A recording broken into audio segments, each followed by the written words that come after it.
انسان کی زندگی میں جو چیزیں اسے بہت زیادہ نقصان دیتی ہیں اور بہت پیچھے چھوڑ دیتی ہیں، دنیاوی معاملات سے لے کر روحانی، اخلاقی، قلبی اور قرب الہی کے معاملات تک کو جو چیزیں نقصان پہنچاتی ہیں، ان میں ایک بڑی چیز غفلت ہے۔ ایک لفظ ہوتا ہے جو ہمیں اکثر سننے کو ملتا ہے کہ آپ کی توجہ نہیں ہے۔ یہ ڈھیر سارے لوگوں کا مطالبہ ہوتا ہے، اہل خانہ بھی مطالبہ کرتے ہیں، کئی موقع پر والدین بھی مطالبہ کرتے ہیں، غرباء بھی مطالبہ کرتے ہیں کہ امیروں کی ہماری طرف توجہ نہیں ہے۔ اور یہ بڑی لازمی سی بات ہے کہ کسی چیز پر جب توجہ رہتی ہے تو وہ چیز بہتر ہو جاتی ہے، اور جب عدم توجہی کا لوگ مظاہرہ کرتے ہیں تو وہ معاملہ خراب ہو جاتا ہے۔ یہ جو عدم توجہ ہے اسی کو غفلت کہتے ہیں، اور جب انسان کے مزاج پر غفلت طاری ہوتی ہے اور غفلت اس پر پوری طرح غلبہ کر لیتی ہے تو پھر اس کی زرخیز زمین کو وہ بنجر کرتی ہے۔ غفلت انسانی دل کے لیے بڑی نقصان دہ چیز ہے اور انتہائی تکلیف اور ضرر کا باعث ہے۔ دلوں پر جو قحط نازل ہوتا ہے، قحط، ویران ہو جاتے ہیں دل، اور جو دلوں پر خشکی نازل ہوتی ہے کہ طبیعتیں خشک ہو جاتی ہیں، یہ غفلت کی وجہ سے ہوتی ہے۔ جو لوگ غافل ہو جاتے ہیں نا، اپنے معاملات کا دھیان نہیں رکھتے، دیکھیں نا، آپ کو کھانا کھاتے بھی غافل نہیں ہونا چاہیے۔ اگر کھانا بھی غیر معتدل کھا لیا جائے تو وہ انسان کی طبیعت کے لیے باعث ضرر بن جاتا ہے، نقصان کا باعث بنتا ہے۔ بات کرتے ہوئے بھی غافل نہیں ہونا چاہیے، کئی دفعہ جملے ایسے نکل جاتے ہیں جو انسان کے لیے پھر شرمندگی کا باعث بنتے ہیں۔ انسان کو غافل ہو کر کوئی کام نہیں کرنا چاہیے، غافل ہو کر، مدہوش اور بے ہوش ہو کر نہیں۔ غفلت دل کو ویران کرتی ہے، طبیعت میں خشکی لاتی ہے۔ غافل کبھی نہ بنے۔ قرآن مجید فرقان حمید نے ارشاد فرمایا کہ اقترب للناس حسابہم، فرمایا لوگوں کے حساب کا وقت قریب آ گیا، وہم فی غفلۃ معرضون، اور وہ ابھی بھی غفلت میں منہ پھیرے ہوئے ہیں۔ ٹائم آ گیا حساب دینے کا، لیکن وہ ابھی بھی غافل ہیں۔ ہمارے جو زیادہ تر نقصان زندگی میں ہوئے ہیں وہ صرف ہماری غفلت کی وجہ سے ہوئے۔ ہم نے چیزوں پر توجہ نہیں دی، چیزیں گڑبڑ ہو گئیں۔ جس آدمی نے پھول لگائے ہوں، پھل لگائے ہوں، کھیتی لگائی ہو، وہ دانہ ڈال کے پانی دے کے فارغ نہیں ہو سکتا، اسے توجہ کرنی پڑتی ہے۔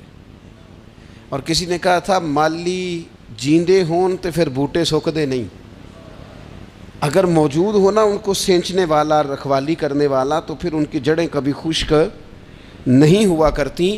ہماری جو غفلتیں ہیں یہ بڑی ضرر کا باعث ہیں، نقصان کا باعث، اور مجبوری معاف ہوتی ہے، غفلت معاف نہیں ہوتی۔ اسکول میں پڑھتے تھے، مدرسے میں پڑھتے تھے، تو ایک مجبوری ہو گئی جی، خدا نخواستہ گھر میں کوئی پریشانی ہو گئی تو اساتذہ اس پر سزا نہیں دیتے۔ کوئی خوشی کا موقع ہے گھر میں، فیملی میں کسی کی شادی ہے، اساتذہ اس پر سزا نہیں دیتے۔ لیکن اگر کبھی پتہ چلتا تھا نا کہ یہ گھر سے تو آیا تھا لیکن مدرسے نہیں آیا، یہ اسکول نہیں آیا، رستے میں غافل ہو گیا، تو یہ بات خوفناک تھی۔ یہ قابل سزا جرم تھا کہ تو غافل ہو گیا اپنی پڑھائی سے، تو گھر سے آیا اور یہاں نہیں آیا۔ غفلت قابل سزا ہوتی ہے، مجبوری کی معافی ہوتی ہے۔ ہمارا آج کل جو مسئلہ ہے وہ غفلت کا ہے۔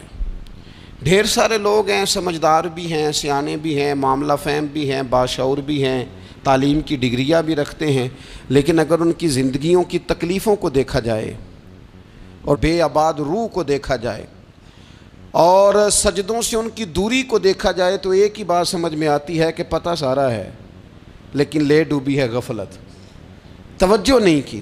لائق بچہ بھی نالائق ترین زندگی گزارتا ہے، اس لیے کہ اس کے لائق ہونے کے ساتھ ساتھ اس کا توجہ کرنا بھی تو ضروری ہے نا۔ نرے لائق کا کیا فائدہ اگر وہ محنتی نہیں، اگر وہ توجہ ہی نہیں کرتا، اپنا سبق دھیان سے سنتا پڑھتا ہی نہیں، تو بھی جتنا مرضی لائق ہو پیچھے رہ جائے گا۔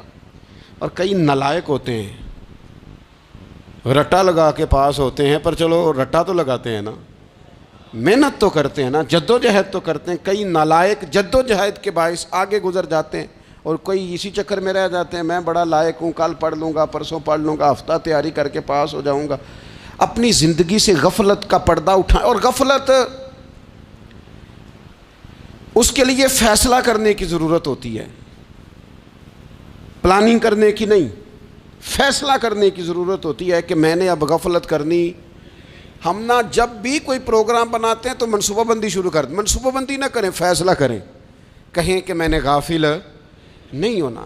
غفلت غرق دنیا کا نام ہے، اپنے آپ کو غفلت سے بچائیں۔ آپ دیکھیں حضرت کعب بن مالک رضی اللہ تعالیٰ عنہ فرماتے ہیں، بخاری میں موجود ہے، فرماتے ہیں کہ جنگ میں پیچھے رہ گیا تھا، میرا خیال تھا کل چلا جاؤں گا، گھوڑے اور سواریاں میرے پاس تیز ہیں، مضبوط ہیں، پرسوں چلا جاؤں گا، تیزی سے بھاگ کے میں پہنچ جاؤں گا، میں قافلے کے ساتھ شامل ہو جاؤں گا، لیکن بس تھوڑی سستی ہو گئی، ذرا غفلت ہو گئی۔ آپ فرماتے ہیں جب سب لوگ چلے گئے حضور علیہ السلام کے ساتھ جہاد میں اور میں پیچھے رہ گیا، تو پھر جب چند دن گزر گئے اور محبوب کے واپس آنے کا ٹائم ہو گیا، تو اب میں غور کرتا سمجھتا تو مجھے مدینے میں یہاں بزدل لوگ نظر آتے، اور کون نظر آتے؟ جو منافق تھے، وہ منافق بزدل دکھائی دیتے، یا مجھے عورتیں اور بچے دکھائی دیتے۔ میں پریشان ہوا، حضور واپس آ گئے۔ جنہوں نے بہانے کیے تھے نا منافقین نے، یہ مجبوری تھی اس لیے نہیں جہاد پہ گئے، یہ جنہوں نے بہانے کیے تھے انہیں مل گئی معافی، اور میں نے سچ بولا، میں نے کہا یا رسول اللہ میں غافل ہو گیا تھا۔ اب کہتے ہیں میں نے جب کہا نا حضور سستی ہو گئی تھی، ذرا غفلت ہو گئی، تو بندہ محبوب سے ہی غافل ہو جائے، بندہ وہیں سے غافل ہو جائے۔ جو دم غافل سو دم کافر، سانو مرشد اے ہو پڑھایا۔ جب کہا نا حضور وہ غلطی ہو گئی، کوئی مجبوری نہیں تھی، تو فرماتے ہیں باقیوں کو معافی مل گئی، میرے ساتھ حضور ناراض ہو گئے۔ ایک دن نہیں، 2 دن نہیں، 50 دن حضور ناراض رہے۔ مدینے کی گلیوں نے مجھے پہچاننا چھوڑ دیا، در و دیوار سے مجھے یوں لگتا تھا کہ میں پردیسی ہوں۔ فرماتے ہیں میں مسجد میں آتا تھا، میں جب محبوب کو دیکھتا تو حضور رخ انور پھیر لیتے، اور مجھے پتا تھا جب میرا چہرہ ادھر ادھر ہوتا تو پھر کریم رحمت کی نظر فرماتے۔ فرماتے ہیں 50 دن مسلسل، پھر مجھے حکم ہوا کہ بیوی بھی بھیج دو، میکے بچے بھی بھیج دو، ننھال یعنی تنہا رہ جاؤ۔ فرماتے ہیں وہ میں نے قید تنہائی کاٹی، لیکن شکر اللہ کا یہ ہے کہ میں سچا تھا، بس ذرا بھول گیا تھا، بس ذرا غفلت ہو گئی تھی۔ تو فرماتے ہیں پھر اللہ تبارک و تعالیٰ نے میرے اوپر فضل یہ فرمایا کہ میری توبہ کا اعلان رب نے قرآن مجید میں فرمایا۔ تو غافل نہ بنے کبھی بھی۔ ہمارا نا مسئلہ یہ ہے، اور آپ نے ناراض نہیں ہونا، ڈھیر سارے لوگ غافل ہو جاتے ہیں، مالدار بھی غافل ہیں، صاحبان علم بھی الا ماشاء اللہ بہت ساری جگہوں پہ غافل ہیں۔ جن لوگوں کو 4 لوگ جاننے لگ جاتے ہیں، کوئی مقام حاصل ہو جاتا ہے، وہ بھی بہت ساری جگہوں سے غافل ہو جاتے ہیں الا ماشاء اللہ۔ غفلت بڑی تکلیف والا منظر ہے۔ جو لوگ سمجھتے ہیں نا میں اب گڈ بک میں آ گیا ہوں، اب میں اچھا ہو گیا ہوں، اب میرے لیے خیر کہا جاتا ہے، مجھے اچھائی شاید یہ مستقل میرے ساتھ رہے گی، تعریف ہی ہوگی ہمیشہ، وہ بھی غافل ہو جاتے ہیں۔ اور یہ غفلت ٹھیک نہیں ہوتی۔ وجہ دیکھنی چاہیے کس وجہ سے انسان کو وقار مل رہا، عزت مل رہی۔ اپنی زندگی سے غفلت کو اتار پھینکیں۔ تھوڑی دیر کی تو غفلت ہوتی ہے، لمبی تو نہیں۔ 2 منٹ کے لیے صرف اس نے ڈرائیونگ کرتے ہوئے چہرہ موبائل کی طرف کیا تھا، 2 ہی تو منٹ لگے تھے۔ لمحوں نے خطا کی تھی، صدیوں نے سزا پائی۔ لمحوں نے خطا کی تھی، صدیوں نے سزا پائی۔ ایک لمحے کے لیے غافل ہوئے تھے اور صدیاں، نسلیں روتی رہ گئیں پیچھے۔ بچے تڑپتے رہ گئے، اہل خانہ پریشان رہ گئے، ماں باپ ساری زندگی روتے رہے، لیکن یہ 2 منٹ کے لیے یہ غفلت جو ہے یہ بڑی تکلیف والا معاملہ. اپنی زندگی سے غفلت کو اتارنا ہے، غافل نہیں بننا، ہر وقت توجہ اور ساری باتوں پہ توجہ. بعض اوقات لوگ ایک طرف توجہ کر کے ایک طرف سے غافل ہو جاتے ہیں. نہ، توجہ ہمہ پہلو رکھنی ہے. ہمارے ذمے جتنے بھی حقوق ہیں ان سب پر توجہ، ہر چیز کا خیال. ایسا نہ ہو کہ عبادت کرتے رہ جائیں اور حقوق العباد ہم سے چھوٹ جائیں، اور حقوق العباد اتنے زیادہ ادا کریں. ایک صاحب مجھے کہنے لگے ایک دفعہ بڑے وثوق کے ساتھ کہنے لگے جی معاذ اللہ ثم نہیں جی ٹائم ملتا پھر نماز دا کی کریے، روزی کمانا بھی تو عبادت ہے نا. تو میں نے کہا آپ نے عبادت کرنا ایک حصہ قبول کیا ہے، آپ نے کل عبادت نہیں قبول کی. عبادت کل ہے، ہمہ پہلو. ایک حصہ آپ قبول کر کے نکل گئے اور باقی آپ نے چھوڑ دی. تو کسی ایک طرف سے بھی غافل نہیں ہونا.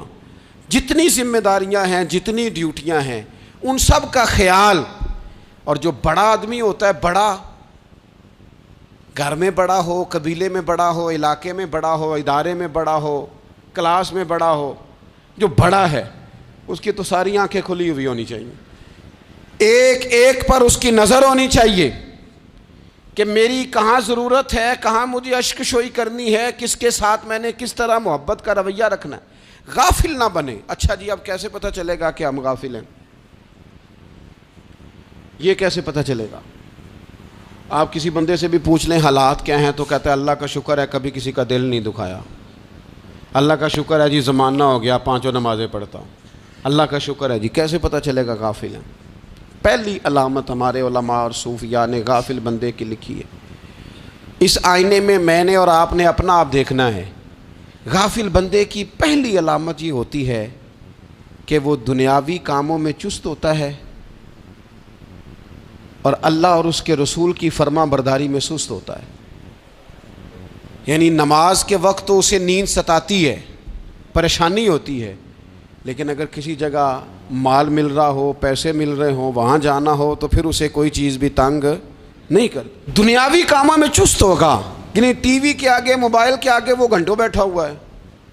اور اگر اسے 25 منٹ قرآن پاک سننا پڑ جائے، اگر اسے 20 منٹ دینی محفل میں بیٹھنا پڑ جائے، اگر اسے کہا جائے کہ تو 20 رکعت نماز نفل ادا کر، دنیاوی کاموں میں چست ہے، دینی کاموں میں، یہ غفلت کی پہلی علامت.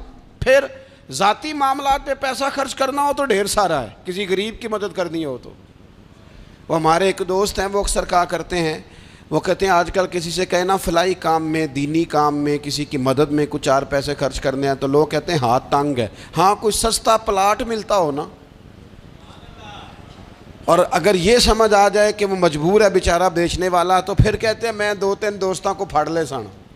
ذاتی کاموں میں جب بندہ چست ہو اور دینی کاموں میں سست ہو تو مطلب یہ ہے کہ بندہ غافل ہے. پہلی علامت غفلت کی. اور غفلت کی دوسری نشانی یہ ہے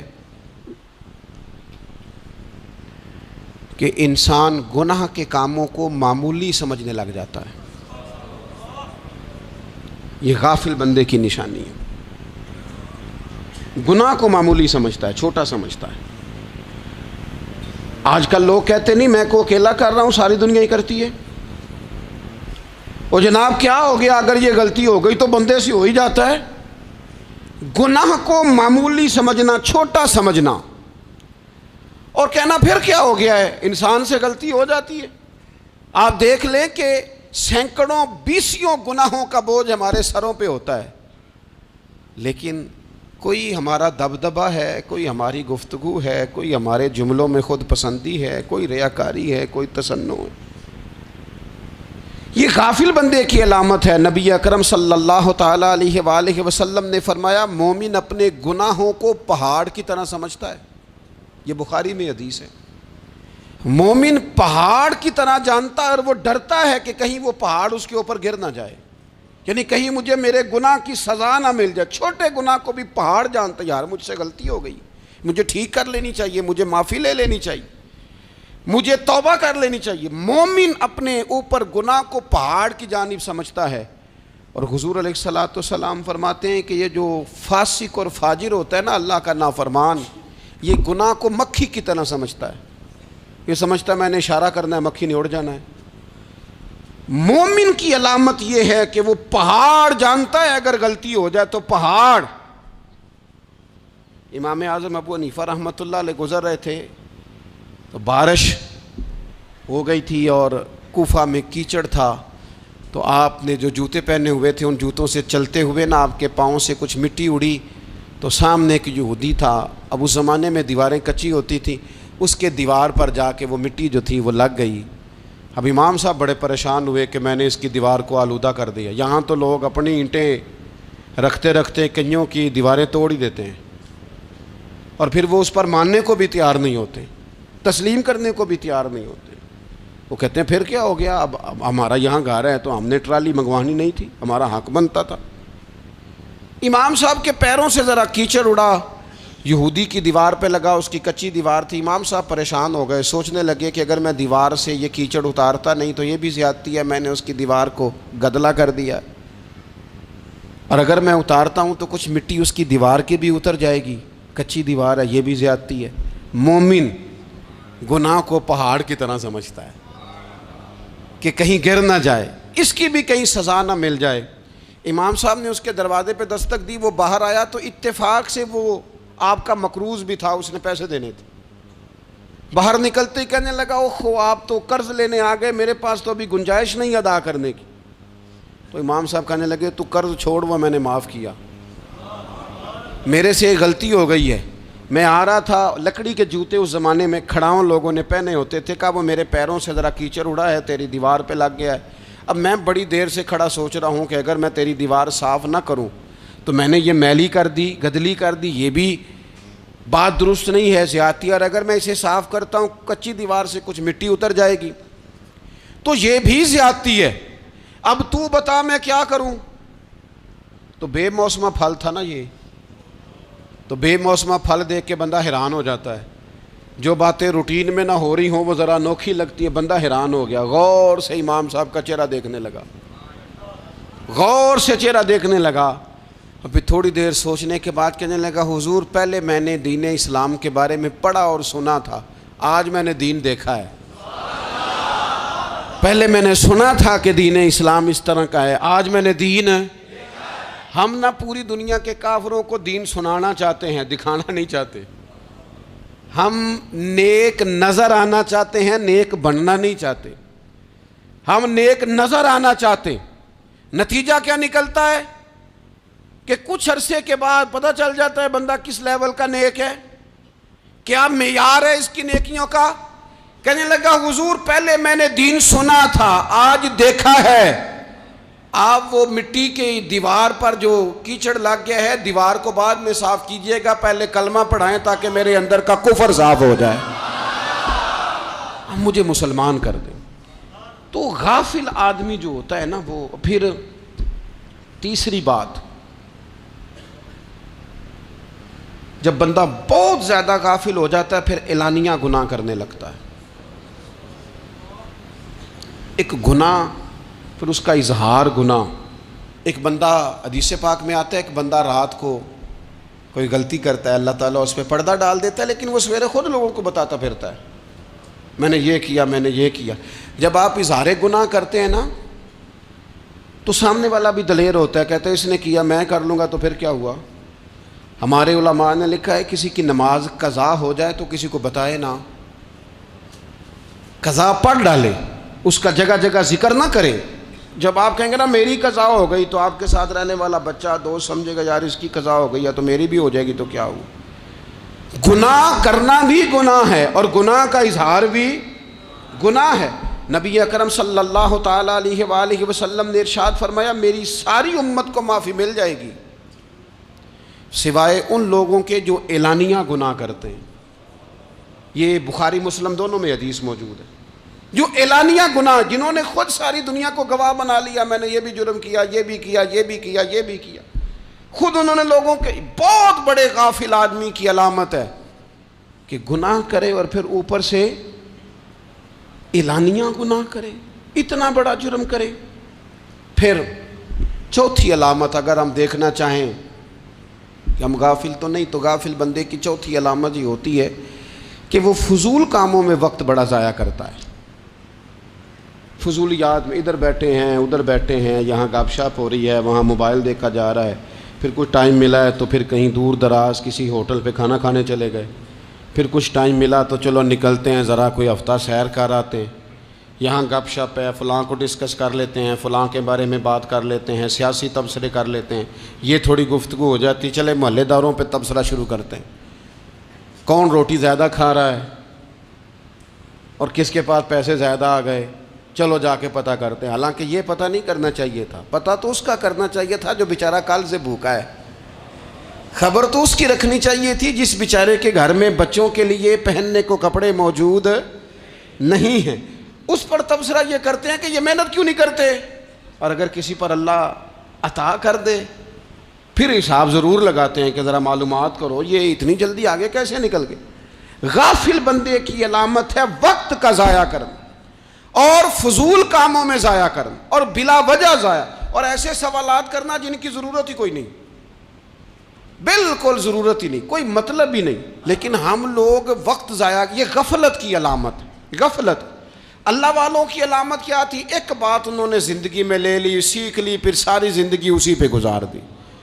ان کا ارادہ تھا نا کشکول سیدھا کیا. کچھ لوگ ساری زندگی لیکچر قبول لے کے سن کے پھر بھی سمجھنے کو تیار. یہ غافل دل کی علامت ہے. اس لیے نبی پاک صلی اللہ تعالی علیہ وسلم نے فرمایا دو نعمتیں ایسی ہیں جن میں اکثر لوگ غفلت میں ہیں, ایک صحت اور دوسری فراغت. لوگ بلا وجہ وقت ضائع کرتے ہیں. اللہ نے صحت دی ہے, کسی خیر کے کام میں لگائیں. اگر آپ کے پاس فارغ وقت ہے تو قرآن پاک کو یاد کریں, ترجمہ اور تفسیر سے پڑھیں, محبوب پاک علیہ السلام کی احادیث کو یاد کریں, اللہ والوں کی باتیں سنیں. وقت ملے تو عبادات میں لگائیں, نوافل میں لگائیں, تلاوت میں لگائیں, ذکر اذکار میں لگائیں, اور پھر اللہ مزید توفیق عطا کرے تو کسی کے بھلے میں وقت لگائیں.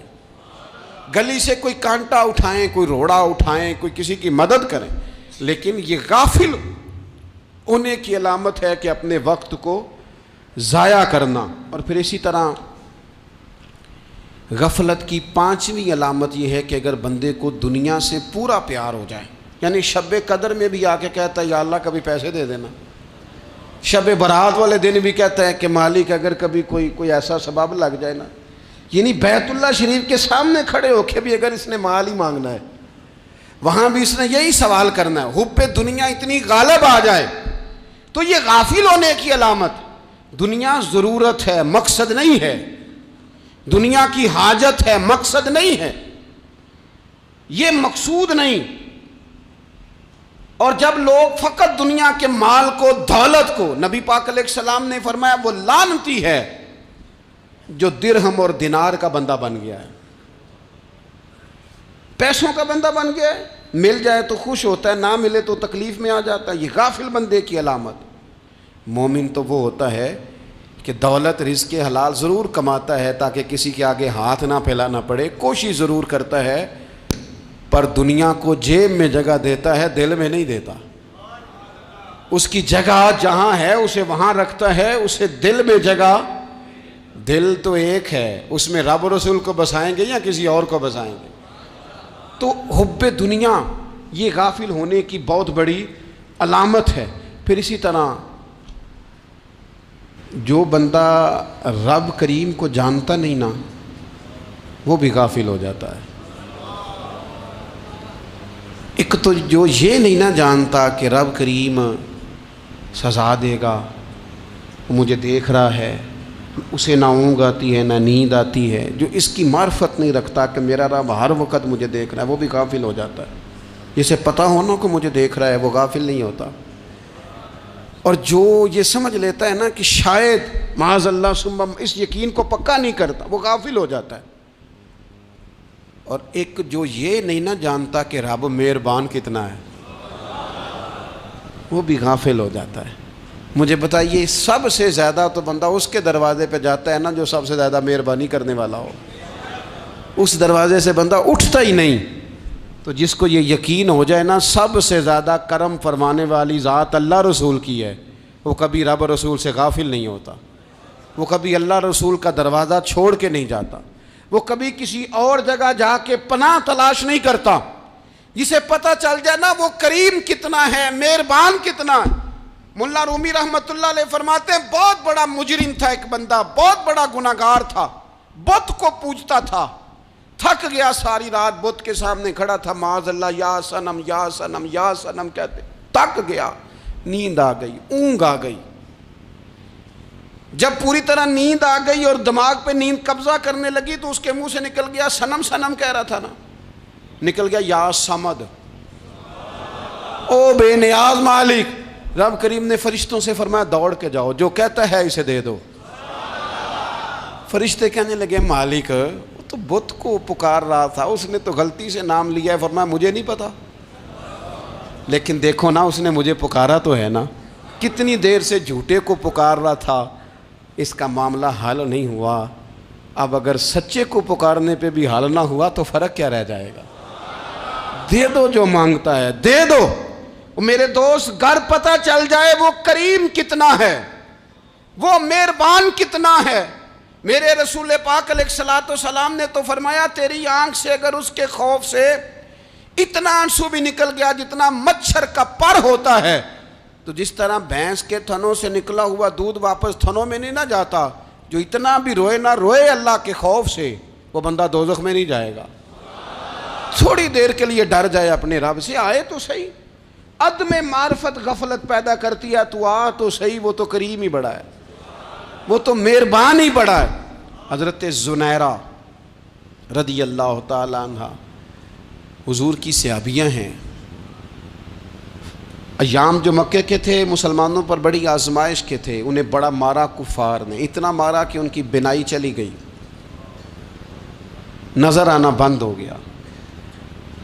کافروں کی عورتوں نے تانا دیا کہ تو نے ہمارے بت چھوڑے ہیں نا، تو دیکھنا تیری بینائی چلی گئی۔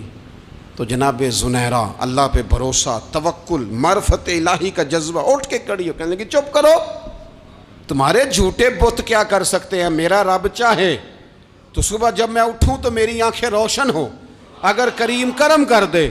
لوگ کہتے ہیں واقعی ایسا ہوا، جب وہ سویرے اٹھیں تو اللہ نے ان کی روشنی واپس کر دی تھی۔ تجھے پتہ چل جانا وہ مہربان کتنا ہے۔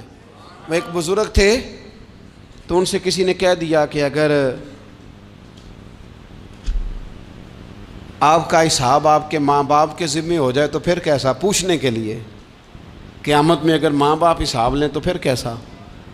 تو بڑے سیانے لوگ تھے جو دل والے تھے، کہنے لگے نہیں، رب کریم ہی ٹھیک ہے، اس لیے کہ وہ ماں باپ سے کہیں بڑھ کر پیار کرنے والا ہے۔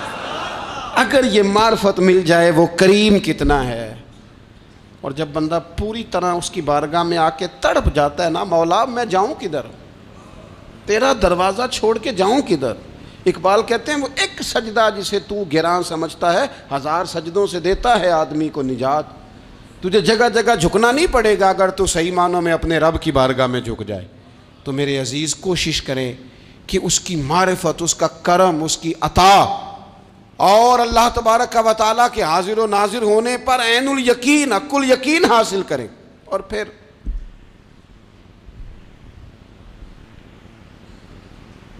آٹھویں بات یہ ہے کہ غافل لوگوں کی صحبت بھی بندے کو غافل کر دیتی ہے۔ غافلوں کی صحبت میں نہ بیٹھیں، ان کی صحبت میں بیٹھیں جن کے پاس بیٹھنے سے دل میں رب رسول کی محبت پیدا ہوتی ہے۔ غافلوں سے بچیں۔ چنگیاں دے لڑ لگی ساں تے چولی چ پھل پئے، تے جدوں میں پیڑیاں دے سنگ رل گئی تے میرے اگلے بھی ڈول گئے۔ برے آدمی کی صحبت بندے کو غافل کر دیتی۔ غافلوں کی صحبت میں کبھی نہ بیٹھیں، کبھی نہیں۔ غافل آدمی آپ کو غافل کر دے گا۔ میرے نبی پاک علیہ الصلوۃ والسلام نے فرمایا انسان اپنے دوست کے مذہب پر ہوتا ہے۔ یہ بہت بڑے لفظ ہیں۔ فرمایا المرء علی دین خلیلہ، انسان اپنے دوست کے مذہب پر ہوتا ہے۔ تو دیکھ تو نے دوست کس کو بنایا ہے، جو تیرے دوست کا مذہب ہوگا وہی تیرا ہو جائے گا۔ ہم نے دوست بنایا نا غوث پاک جیلانی کو، ہم نے یاری لگائی ہے نا داتا علی اجمیری سے، ہماری نسبت ہے نا معین الدین اجمیری سے، ہمارا تعلق ہے نا بہاؤالدین زکریہ ملتانی سے، ہمارا رشتہ ہے نا حضرت مجدد الفسانی سے، ہم ماننے والے ہیں نا اعلیٰ حضرت بریلوی کے، ہمارا تعلق ہے کبھی جماعت علی سے کبھی مہر علی سے، ہمارا ان سے تعلق ہے تو صبح شام ہماری زبان پہ رہتا ہے بالغ العلا بکمالہ کشف الدجی بجمالہ حسنت جمیع خصالہ صلو علیہ وآلہ۔ ان سے تعلق جڑا ہے نا تو کئی دفعہ تنہائیاں تڑپا دیتی ہیں اور تڑپ کے کہتے ہیں آج سکھ متران دی ودھیری ہے، آج سکھ متران دی، سکھ کہتے ہیں اڈیق کو، متر کہتے ہیں محبوب کو، اج سکھ متران دی ودھیری ہے، اے کیوں دلڑی اداس گھنیری ہے، لوں لوں وچ شوق چنگیری ہے، اج نینا لائیاں کیوں جھڑیاں، سبحان اللہ سبحان اللہ سبحان اللہ۔ پہلے کہتے ہیں سکھ متران دی ودھیری ہے یعنی اداس ہوں، پھر حضور کے جلووں پہ نظر کرتے ہیں، کہتے ہیں سبحان اللہ سبحان اللہ، ماں اجمل کا ماں احسن کا ماں اکمل کا، اور پھر فوراً کہنے لگے او کتھے مہر علی، او کتھے مہر علی، کتھے مہر علی تے کتھے تیری سنا، اب ویکھو مشتاق اکھیں کتھے جاڑیاں، بلغ العلا بے کمال کشف الدجی بے، اور میرے اعلیٰ حضرت کہنے لگے سرور کہوں کہ مالک و مولا کہوں، باغ خلیل کا گلے زیبا کہوں تجھے، تیرے تو وصف عیب تناہی سے ہیں بری، حیران ہوں میرے شاہ میں کیا کیا کہوں تجھے۔ غافل آدمی کی علامت ہے برے لوگوں کی صحبت میں، خبردار ان کے پاس نہ بیٹھنا جن کے پاس بیٹھنے سے تمہارے دلوں میں اولیاء اللہ اللہ کے بندوں کی عداوت پیدا ہو، خبردار خبردار ان کے پاس نہ بیٹھنا جن کے پاس بیٹھنے سے تمہارے دلوں میں حضور کی اولاد پاک کے بارے میں شک پیدا ہو، خبردار اس شخص کے پاس نہ بیٹھنا جو امام حسین ابن علی کے بارے میں کوئی کمزور بات کرتا ہو، بچنا، خبردار اس سے بچنا جو حضور کے صحابہ کے بارے میں بات کرے، بچنا بچنا اس سے، جو سیدنا ابو بکر صدیق کے بارے میں کوئی، دیکھو کیا مقدر ہیں صدیق و فاروق کے، جن کے گھر ہی رحمتوں کے خزینے میں، بھلا کیا کہا نبی پاک، حضور نے فرمایا میرے اوپر جس نے نیکی کی تھی بدلہ دے دیا ہے، یہ جو میرے ابو بکر صدیق ہے نا،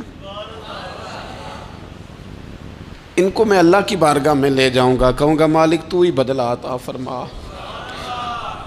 ایک ہاتھ میں جناب صدیق کا ہاتھ پکڑا، ایک میں حضرت عمر کا ہاتھ پکڑا، اور حضور مسجد نبوی سے باہر آ رہے ہیں، دیکھنے والے کی زبان سے بے ساختہ سبحان اللہ نکل گیا، کیا شان ہے کیا مقدر ہے۔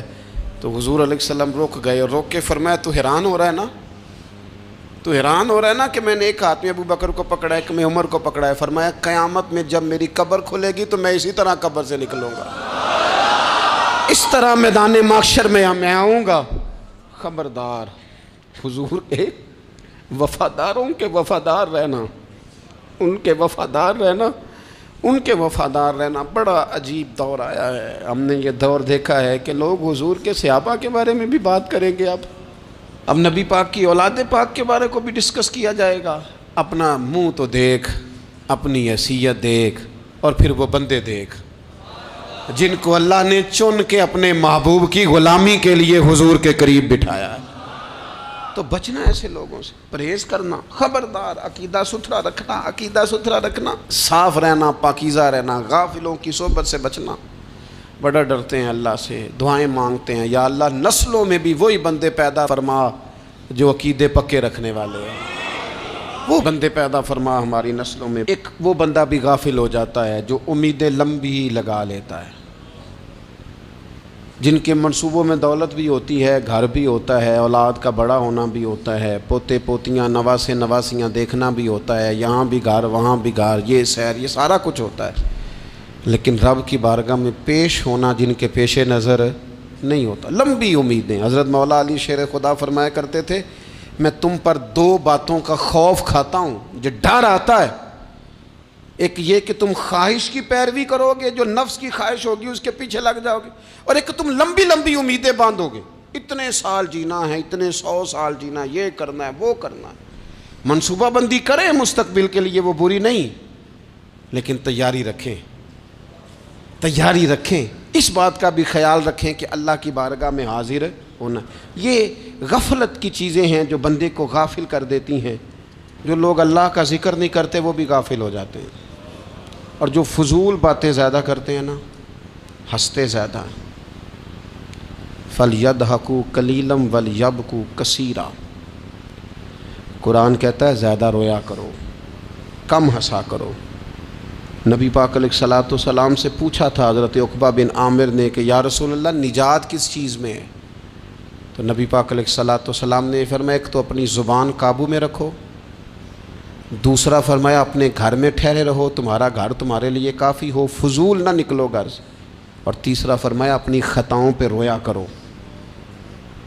کثرت کلام اور فضول کلام اور بلا وجہ یہ بندے کو غافل کرتا ہے، دل کو سخت کرتا ہے۔ یہ چند چیزیں ہیں جو انسان کو غفلت میں ڈالتی ہیں۔ اپنے آپ کو ان چیزوں سے بچائیں اور غفلت کو توڑیں۔ آپ کے ذمے، میرے ذمے جو حقوق العباد ہیں ان کا پتہ کریں، جو اللہ رسول کے حقوق ہیں ان کی خبر دیکھیں، ہماری جو ذمہ داریاں ہیں ہم کس طرح انجام دے رہے ہیں اس پر توجہ کریں، اپنے معاملات کو ٹھیک کریں۔ ہم انسان ہیں، کوتاہیاں تو رہ جائیں گی، لیکن جب کوشش کریں گے تو پھر رب تعالیٰ مدد بھی فرمائے گا۔ ایک بات اور کرنی ہے، ایک تو میں نے عرض کیا غفلت کو توڑنا، ایک دوسری بات قرآن مجید کا ایک سبق اور، جب غفلت توڑنی ہے تو پھر لازمی طور پر ایک کام کرنا پڑے گا۔ میں نے یہ عرض کیا تھا کہ پلاننگ نہیں کرنی، فیصلہ کرنا ہے۔ تو فیصلہ کرنا ہے تو کرنا کیا ہے؟ پھر قرآن حکیم نے سورہ بقرہ میں کہا فاستبقوا الخیرات،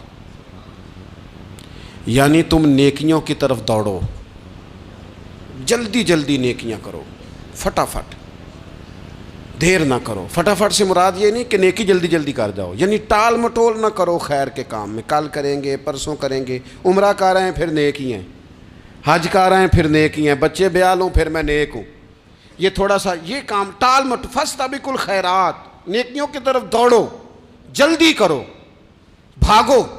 نبی پاک صلی اللہ تعالیٰ علیہ وسلم نے فرمایا 5 چیزوں کو 5 چیزوں سے پہلے غنیمت جانو۔ حضور علیہ الصلوۃ والسلام فرمانے لگے ایک تو تم جوانی کو نہ بڑھاپا آنے سے پہلے پہلے غنیمت سمجھ لو۔ نبی کریم صلی اللہ تعالیٰ علیہ وآلہ وسلم ارشاد فرمانے لگے کہ اپنی صحت کو غنیمت جان لو، بیماری آنے سے پہلے پہلے۔ پھر حضور علیہ الصلوۃ والسلام فرمانے لگے اگر اللہ نے تمہیں مال دیا ہے، وسعت دی ہے، تو نیکی کر لو، خرچ کر لو اللہ کے راستے میں، خدا نہ خواستہ تم پر غریبی آ جائے۔ اور پھر حضور سید عالم صلی اللہ تعالیٰ علیہ وسلم فرمانے لگے اگر تمہیں اللہ نے کچھ فراغت دی ہے، بہت زیادہ مصروف نہیں ہو، تو غنیمت جان لو، جلدی سے نیکی کر لو قبل اس کے کہ تم مشغول ہو جاؤ۔ اور 5ویں بات حضور نے بیان کی، فرمایا زندگی کو غنیمت جانو، موت آنے سے پہلے پہلے جلدی سے نیکی کر لو۔ نیکی کے لیے ساری زندگی منصوبہ بندی نہ کرتے رہو، نیکی کے لیے دیکھو نا، ہماری زندگی میں یہاں دنیا میں رہ کے چند منٹوں میں وہ نیکی کی جا سکتی ہے جو قیامت کے بعد صدیوں کا ہمارا فائدہ کرے گی، صدیوں کا فائدہ کرے۔ کرتے نہیں، پلاننگ کر رہے ہیں، منصوبہ بندی کر رہے ہیں، بس تیاری کر رہے ہیں، بس حضرت آپ دعا کر دیں، اللہ تعالیٰ دعائیں بھی قبول فرمانے والا ہے، لیکن جو نیکی نصیب ہوتی ہے اسے جلدی سے کر گزریں، اسے فٹافٹ کریں۔ میں ایک گاؤں میں گیا، اب تو خیر وہ دور نہیں رہا، یہ 10-15 سال 20 سال پہلے نا جو نوجوانوں کی مصروفیات ہوتی تھیں ان میں سے ایک مصروفیت یہ ہوتی تھی کہ گندم لے کے چکی پہ جانا ہے، آٹا پسوا کے لانا ہے۔ یہ ایک بڑی، چونکہ سبھی گھروں کے اندر سال کے لیے گندم سٹاک کر لی جاتی تھی، تو گندم لے کے جانا یہ ایک ڈیوٹی ہوتی تھی۔ ایک نوجوان ایک گاؤں میں، اس کی مجھے تعریف سننے کو ملی، تو ایک بوڑھی اماں کہنے لگی یہ تو بڑا نصیباں والا ہے، سارے دا آٹا پیا لے ہوندا ہے۔ اور آتے جاتے پوچھ لیتا ہے کہ اماں کوئی کہنے لگی میرے بچے باہر ہوتے ہیں، یہ مجھے دوائی بھی لا دیتا ہے شوگر کی، میں مریضہ ہوں۔ یعنی خیر جتنی ہو سکے، جتنی۔ میرے ایک سنگی ہیں تو سڑک پہ کوئی بندہ کھڑا ہوتا ہے نا، اللہ تعالیٰ انہیں سلامت رکھے، بندہ کھڑا ہوتا ہے تو کہتے ہیں میں اس سے پوچھ لیتا ہوں بابا جی کدھر جانا ہے، فلانی جگہ جانا ہے، تو کہتے ہیں میں موٹر سائیکل پہ بٹھا لیتا ہوں۔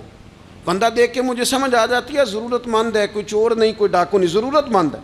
میں اسے منزل تک نیکی جتنی میسر آئے، جس حد تک میسر آئے۔ کیا کہا ہمارے نبی پاک علیہ السلام نے؟ حضور نے ہم سے فرمایا کچھ نہ ہو سکے تو بات ہی مسکرا کے کر لینا، اس پر ہی اللہ صدقے کا ثواب عطا کرے۔ فاستبقوا الخیرات، جلدی سے نیکی کر لو، اپنے نامہ اعمال میں روز نیکیاں جمع کرو، کوئی نہ کوئی خیر کا کام روز کرو اور جلدی سے کرو۔ صحیح مسلم میں حدیث ہے، نبی پاک صلی اللہ تعالیٰ علیہ وسلم فرمانے لگے جلدی جلدی نیکی کے کام کر لو ان فتنوں سے پہلے جو اندھیری رات کے حصوں کی طرح فتنے ہوں گے۔ فرمایا اس وقت حال یہ ہوگا کہ آدمی صبح مومن ہوگا، شام کو کافر ہو جائے گا، شام کو مومن ہوگا تو صبح کافر ہو جائے گا۔ اور فرمایا لوگ دنیا کے بدلے اپنا دین تک بیچ ڈالیں گے۔ معاذ اللہ جھوٹی قسمیں نہیں کھائی جاتی، جھوٹا قرآن مجید نہیں لوگ اٹھا لیتے، لوگ دنیا کے لیے دین بیچ ڈالیں گے۔ اس سے پہلے جب فتنے اتنے زیادہ ہو جائیں، اس سے پہلے نیکی کر لو، کوئی خیر کا کام کر لو، جلدی سے کچھ ایسا کر لو۔ حضرت عقبہ بن حارث رضی اللہ تعالیٰ عنہ فرماتے ہیں یہ دیکھیں ہمارے نبی پاک علیہ السلام کی سیرت کیا ہے، حضور کا اسوہ کیا ہے، نبی پاک علیہ السلام ہماری تربیت کس طرح کرتے ہیں۔ حضرت عقبہ بن حارث رضی اللہ تعالیٰ عنہ کہتے ہیں ہم نے نبی پاک علیہ السلام کے ساتھ عصر کی نماز پڑھی، یہ صحیح بخاری میں موجود ہے۔ فرماتے حضور سلام پھیرتے ہی فوراً اٹھ کے گھر تشریف لے گئے۔ یہ ہمارے لیے انوکھی بات تھی، غیر متوقع تھی، پہلے کبھی ایسا ہوا نہیں۔ سلام پھیرا نماز کا، حضور جلدی سے تشریف لے گئے۔ اب ہم حیران تھے اور حیرت انگیز طور پر حیران تھے کہ کریم اتنی جلدی تشریف لے گئے۔ تھوڑی دیر ہوئی حضور واپس آ گئے تو محبوب پاک علیہ السلام فرمانے لگے گھر میں ایک چھوٹی سی ڈلی، ایک چھوٹا سا ٹکڑا سونے کا پڑا تھا، مال آیا تھا سارا صدقہ کر دیا، وہ تھوڑا سا پڑا تھا، اچانک مجھے یاد آیا وہ تو پڑا رہ گیا۔ تو حضور فرمانے لگے میں نے کہا کہیں ایسا نہ ہو جائے کہ ساری رات گزر جائے اور میرے گھر میں پڑا ہی رہ جائے، میں جلدی سے جا کے اسے خیرات کر دوں۔ میں نے خیرات کیا پھر میں واپس آ گیا ہوں۔ جلدی سے نیکی، جلدی سے نیکی کر لی جائے۔ ہم بڑا انتظار کر رہے ہیں، بڑا لمبا ہمارا پروگرام ہے، ہمارے پاس ٹائم ہی بڑا ہے، کسی نے کان میں کہہ دیا ہے تیرے پاس بڑا وقت ہے، ابھی تو بڑی عمر پڑی ہے، ابھی تو جناب اور میرے بھائی یہ لوگوں کے کہنے کی باتیں ہیں، پھر پتہ ہی نہیں چلتا حالات کس طرح کے ہو جاتے ہیں اور کیا معاملات انسان کے ساتھ درپیش ہوتے ہیں۔ جتنی خیر میسر آئے، جتنا بھلا میسر آئے، جتنی انسان کو توفیق ملے۔ میں نے بزرگوں کو دیکھا، اپنے اصحاب کو، پہلے وہ خدام سے کہتے کہ میں سونے لگا ہوں اور پابند کرتے لوگوں کو کہ فلاں وقت، بزرگوں کو میں نے دیکھا اپنے، وہ پابند کرتے لوگوں کو کہ فلاں وقت میں موجود ہوں گا آنا، خود پابند فرماتے، اور پھر جب بیدار ہوتے تو سب سے پہلے خدام کو بلا کے پوچھتے کوئی مہمان تو نہیں آیا؟ وہ جناب آپ نے خود ہی تو پابند فرمایا فلاں دن آنا۔ کہنے لگے چل یار اگر کوئی آیا تو مجھے ملا لو، میری ملاقات کرا لو۔ کیوں؟ اس لیے کہ دور سے آیا ہے، مجھ سے ملنے آیا ہے، کوئی خیر کی بات سیکھنے آیا، چلو میرے نامہ اعمال میں کوئی نیکی جائے گی، کچھ نہ کچھ خیر جمع کر لی جائے، کچھ نہ کچھ ڈیوٹی کر لی جائے، کچھ کام کریں اور جلدی سے کریں۔ حضرت جابر ابن عبداللہ انصاری رضی اللہ تعالیٰ عنہ بیان کرتے ہیں، یہ بھی بخاری میں موجود ہے، کہتے ہیں ایک صحابی نبی پاک علیہ السلام کی بارگاہ میں حاضر ہوئے غزوہ احد کے موقع پر، اور حال ان کا یہ تھا کہ وہ کھجور کھا رہے تھے اور کھجور انہوں نے منہ میں رکھی ہوئی تھی۔ حضور کی بارگاہ میں حاضر ہوئے اور عرض کرنے لگے یا رسول اللہ صلی اللہ تعالیٰ علیہ وسلم اگر میں شہید کر دیا جاؤں تو کہاں جاؤں گا؟ حضور فرمانے لگے جنت میں۔ تو کہتے انہوں نے جو کھجور منہ کے اندر تھی وہ انہوں نے نگلی نہیں، اندر نہیں لے گئے، اس کو باہر نکالا اور دوڑ کے آگے بڑھے اور جنگ کرنی شروع کر دی۔ اور لڑتے لڑتے شہید ہو گئے۔ کیا سبق دیا انہوں نے؟ سبق یہ دیا کہ نیکی کرنے میں اتنی دیر بھی نہیں کرنی جتنی کھجور کھانے میں دیر لگتی ہے۔ جلدی سے نیکی کرنی ہے، فٹافٹ نیکی کرنی، اس کے اندر ٹال مٹول نہیں کرنا۔ اسی وقت انہوں نے کھجور باہر نکال دی، دوڑ کے انہوں نے حضرت انس بن نضر رضی اللہ تعالیٰ عنہ، حضرت انس بن مالک رضی اللہ تعالیٰ عنہ کے چچا ہیں، میدان احد میں نا، احد پہاڑ کے قریب کھڑے تھے، لوگوں سے کہہ رہے تھے جلدی جلدی ادھر آؤ، وہ جنت جو انسان کو انتقال کے بعد نصیب ہوگی اور قیامت کے بعد نصیب ہوگی، فرماتے تھے مجھے تو ابھی احد پہاڑ کے اندر سے جنت کی خوشبو آ بھی رہی ہے، لہذا جلدی سے آؤ، ادھر دوڑو، جہاد کرو، آؤ کفار سے لڑیں۔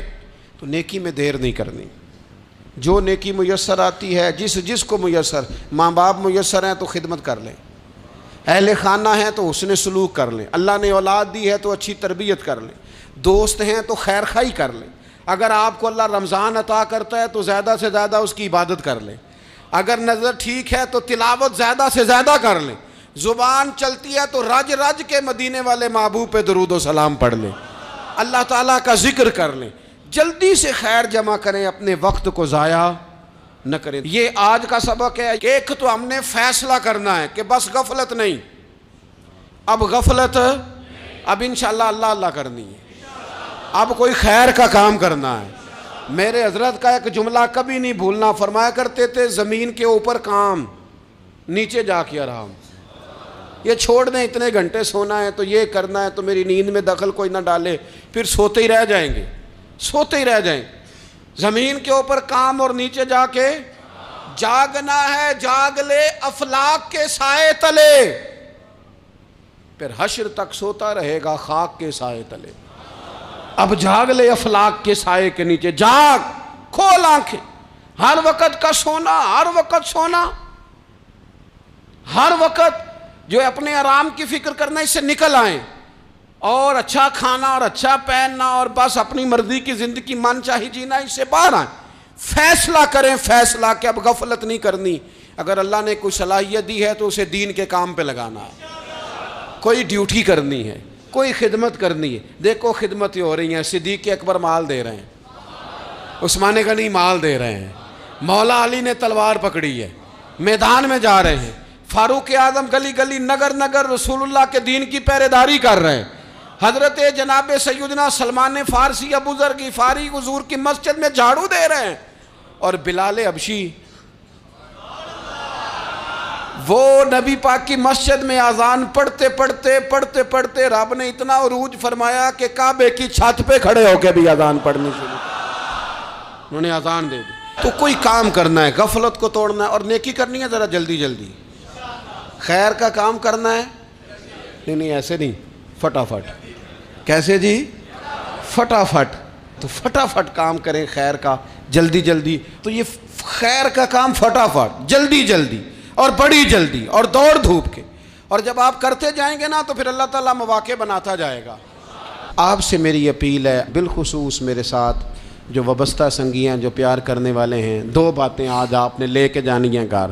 یہی لنگر ہے، یہی آپ کے لیے دعا ہے، یہی ہمارے بزرگوں کا فیض ہے، یہی نصیحت ہے کہ آپ نے یہ دو باتیں لے کے جانی ہیں۔ غفلت توڑ دینی ہے، فیصلہ کرنا ہے کہ آج کے بعد غافل نہیں ہونا، اور دوسری یہ بات لے کے جانی ہے کہ نیکی جلدی جلدی، فٹافٹ فیصلہ، فٹافٹ نیکی، ایک کر کے پھر انشاءاللہ دوسری کر کے پھر انشاءاللہ تیسری کر کے پھر انشاءاللہ چوتھی، یہ شروع کرنی ہے، اور آپ دیکھیں گے اللہ تعالیٰ مہربانی فرمائے گا، مدد کرے گا۔